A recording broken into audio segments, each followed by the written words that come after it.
Salam jangkar. Teman-teman, ini ada pertanyaan. Saya hanya lulusan SMA. Apa bisa kerja di kapal pesiar? Oke, kita bahas ya.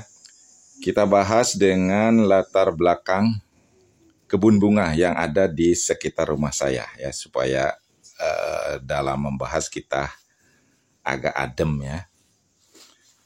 Oke, saya akan bahas pertanyaan dengan pengalaman yang saya alami, oke? Karena saya dulu memiliki pertanyaan yang sama juga seperti yang ditanyakan oleh teman-teman. Saya dulu pada tahun 2005, saya tidak memiliki pengalaman tentang hotel ataupun sekolah di perhotelan. Saya hanya tamatan SMA dan saat itu saya bekerja di toko obat ya, PBF, pedagang besar farmasi, dan saya adalah sales obat. Jadi tidak punya latar belakang tentang perhotelan. Kemudian di awal tahun 2005 saya menemukan pengumuman bahwa BPC menerima kru untuk menjadi pegawai kapal pesiar dengan syarat hanya tamatan SMA. Maka besoknya saya datang ke kantor BPC di Pulau Ayu. Saat itu saya hanya membawa KTP ya, karena saya cuma ingin mendapatkan informasi di kantor BPC itu. Kemudian oleh pegawai di sana, saya disuruh langsung mendaftar. Ya, surat-surat dan perlengkapan bisa menyusul. Saat itu uang pendaftaran untuk mendaftar saja 100.000. Ya, saat itu saya langsung mendaftar. Kemudian besoknya saya lengkapi syarat-syaratnya. Yang diminta adalah akte kelahiran, kemudian kartu keluarga. Karena saya sudah nikah juga perlu akte perkawinan. Ditambah dengan ijazah terakhir yang saya miliki, yaitu ijazah SMA.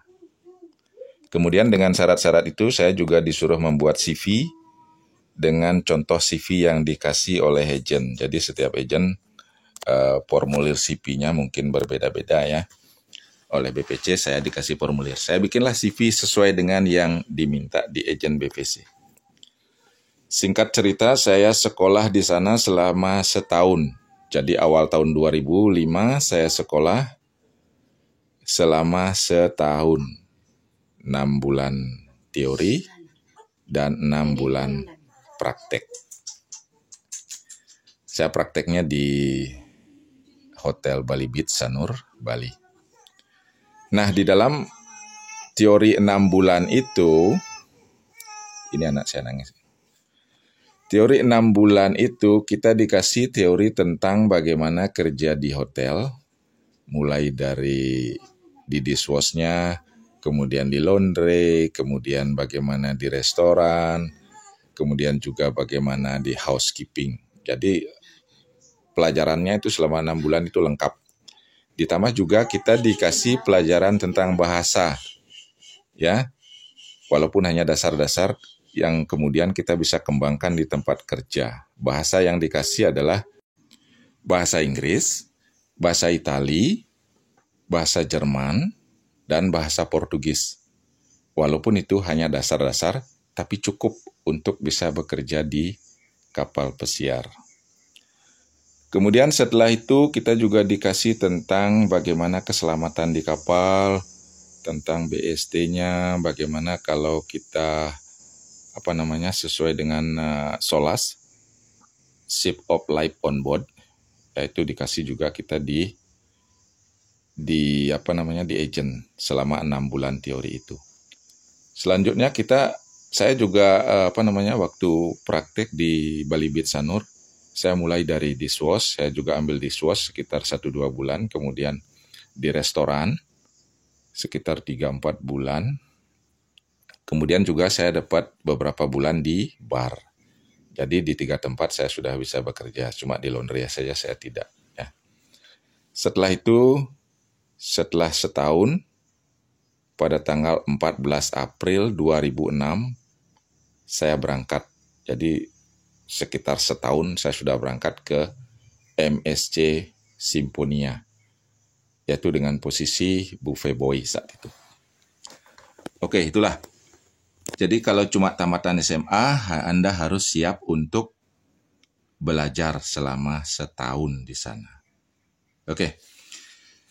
Kemudian selanjutnya ada juga pengalaman, ini pengalaman yang dialami oleh anak saya ya, yaitu pada kontrak saya yang ke-13, 1 tahun sebelum corona.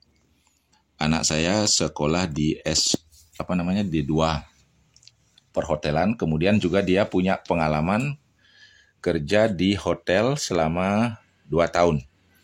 Kemudian pada tahun 2019 dia mendapat pengumuman di koran bahwa MSC sedang melakukan rekrutmen kru untuk kapal-kapal yang baru dan akan datang seorang dari office Geneva, Swiss, yaitu Tim Skinner untuk mengadakan interview. Karena kalau dilakukan interview oleh Tim Skinner ini sekali saja cukup. Kalau dia sudah mengatakan oke, maka kru itu akan siap untuk diberangkatkan. Jadi singkat cerita anak saya ikut di sana karena dia sudah lengkap memiliki ijazahnya sudah di 2 perhotelan, kemudian pengalaman kerjanya cukup. Tinggal dia mendaftar ke sana dan dilakukanlah tes. Tes oleh Tim Skinner dan anak saya dinyatakan lulus sebagai asisten waiter. Sekitar 3 bulan anak saya sudah berangkat di kapal MSC Magnifica sebagai asisten waiter. Saya sangat terharu sekali karena pas bulan berikutnya saya ketemu anak saya di Genoa, Italia, pas kapal kita sama-sama nyandar di sana ya. Jadi itulah dari cerita saya itu dapat saya simpulkan bahwa 1, kalau Anda tidak punya pengalaman, hanya punya ijazah SMA saja atau yang sederajat, Anda harus siap untuk kuliah setahun lagi untuk menyesuaikan dengan D1 perhotelan dan mendapatkan hal-hal yang Anda butuhkan untuk bisa bekerja di kapal pesiar. Oke? Yang kedua, kalau Anda sudah punya pengalaman, ijazah Anda sudah D1 minimal perhotelan, kemudian minimal 2 tahun punya pengalaman di perhotelan, Anda tidak perlu sekolah lagi, Anda langsung daftar. Begitu Anda lulus interview, kalau di agent itu 1 bisa 2 kali interview, dan Anda sudah siap berangkat. Jelas ya? Oke, sekarang di akhir video ini saya akan tunjukkan kepada Anda bagaimana orang bawa tray. Asisten waiter khususnya bagaimana bawa tray di kapal pesiar ya. Ini contoh orang bawa tray, inilah seorang asisten waiter, dia pakai tangan kanan. Jadi tangan kirinya itu harus free untuk menjaga hal-hal yang tidak diinginkan. Umpamanya buka pintu atau untuk memegang tray kalau kapalnya goyang ya. Ada yang pakai tangan kanan, kadang-kadang ada yang pakai tangan kiri. Dan ini adalah yang pakai tangan kiri, tangan kanannya itu juga free. Kalau bebannya lebih berat atau lebih berat dari tangan kita, maka kita bisa pakai bahu sebagai untuk penopangnya sehingga tidak terlalu berat. Yang pasti tangan kanan Anda harus free. Ini juga Anda bisa lihat, ini dia pakai tangan kiri, tangan kanannya memegang tray ya, karena kapalnya mungkin sedikit agak goyang. Kemudian kalau di MSC itu peraturannya adalah 10 dinner plate bisa dibawa. Tapi kalau satu meja itu ada 12 tamu, itu diizinkan. Oke, Anda harus excuse.